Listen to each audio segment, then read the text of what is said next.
11 दिसंबर 2023 को supreme court ने ऐतिहासिक और सर्वसम्मिलित फैसला दिया, जिसमें 5 अगस्त 2019 में आर्टिकल 370 ऑफ द कॉन्स्टिट्यूशन को हटाने के सेंट्रल गवर्नमेंट के फैसले को सही ठहराया।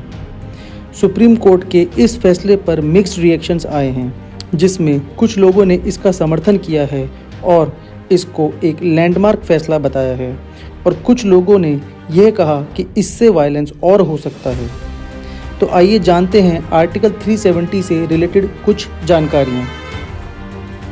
आज़ादी के 2 महीने के बाद 20 अक्टूबर 1947 को कश्मीर पर आज़ाद कश्मीर सेना ने पाकिस्तानी सेना के साथ मिलकर हमला किया और कश्मीर का आधे से ज़्यादा हिस्सा अपने कब्जे में कर लिया। उस समय कश्मीर के राजा हरि सिंह हुआ करते थे।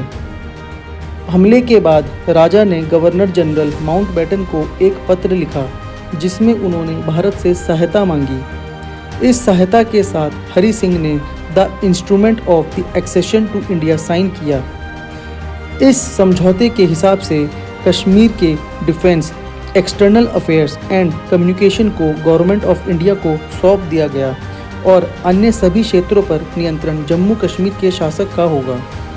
समझौते पर हस्ताक्षर करने के बाद भारतीय सरकार ने वादा किया कि जब तक इस राज्य के लोग स्वयं अपने संविधान का निर्माण नहीं कर लेते, तब तक भारत का संविधान केवल इस राज्य के बारे में टेम्परेरी अरेंजमेंट प्रदान करता रहेगा। और इसी कमिटमेंट के साथ आर्टिकल 370 को भारत के संविधान में शामिल किया गया था। इन प्रावधानों को 17 नवंबर 1952 से लागू किया गया। आर्टिकल 370 में जम्मू कश्मीर के लिए क्या क्या प्रावधान किए थे जो अब खत्म हो चुके हैं, आइए जानते हैं। 1952 में ही जम्मू कश्मीर कॉन्स्टिट्यूएंट असेंबली ने कश्मीर के नए झंडे को वहां का ऑफिशियल फ्लैग डिक्लेयर कर दिया था। अब जम्मू कश्मीर के पास 2 झंडे थे, एक उसका अपना झंडा और दूसरा भारत का झंडा। लेकिन अब क्योंकि आर्टिकल 370 खत्म हो चुका है, तो अब केवल उसके पास इंडियन फ्लैग ही रहेगा। जम्मू कश्मीर में किसी और राज्य के लोग किसी भी प्रकार की संपत्ति नहीं खरीद सकते थे, लेकिन अब वह भी संभव है।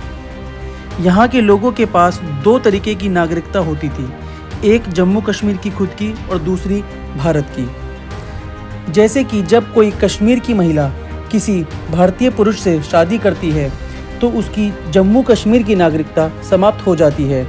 लेकिन वहीं अगर वह किसी पाकिस्तानी आदमी से शादी करती है, तो अभी भी उसके पास जम्मू कश्मीर की नागरिकता बरकरार रहती थी। जब कोई पाकिस्तानी आदमी किसी जम्मू कश्मीर की महिला से शादी करता है, तो उसको भारत की नागरिकता ऑटोमेटिकली मिल जाती थी। लेकिन अब ये प्रावधान भी खत्म हो चुका है। आर्टिकल 370 की वजह से ही प्रेसिडेंट ज़रूरत पड़ने पर अभी तक आर्टिकल 360, जो कि फाइनेंशियल इमरजेंसी है, को जम्मू कश्मीर पर इम्प्लीमेंट नहीं कर सकता था, लेकिन अब यह भी संभव है। आर्टिकल 370 के हटने के बाद क्या क्या कानूनी प्रावधान आए हैं, ये इस तरह हैं। आर्टिकल 370 को हटाने के पीछे सरकार का जो प्राइमरी ऑब्जेक्टिव था, वो था टेररिज्म के थ्रेट को एलिमिनेट करना। सेंट्रल गवर्नमेंट द्वारा जारी किए गए इस डेटा के अनुसार केवल 59 लोग मारे गए हैं टेररिज्म रिलेटेड इंसिडेंट से, और एक भी death casualty law and other incident से नहीं हुई है। 5 अगस्त 2019 के फैसले के तुरंत बाद ही कुछ ही घंटों में 3 पूर्व मुख्यमंत्री मुफ्ती उमर अब्दुल्ला और उनके पिता फारूक अब्दुल्ला सहित सैकड़ों राजनीतिक नेताओं और कार्यकर्ताओं को हिरासत में लिया गया।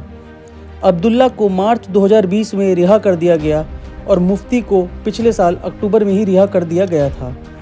तब से सारे नेता एक साथ आए और कश्मीर के 4 अन्य दलों के साथ मिलकर एक अनौपचारिक गठबंधन बनाया, जिसका उद्देश्य केवल और केवल आर्टिकल 370 को पुनः स्थापित करने का था।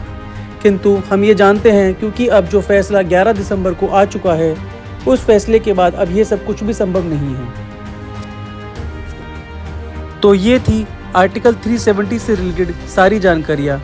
आशा करता हूँ आपको ये वीडियो पसंद आएगी और ज़्यादा से ज़्यादा इस वीडियो को लाइक शेयर करेंगे।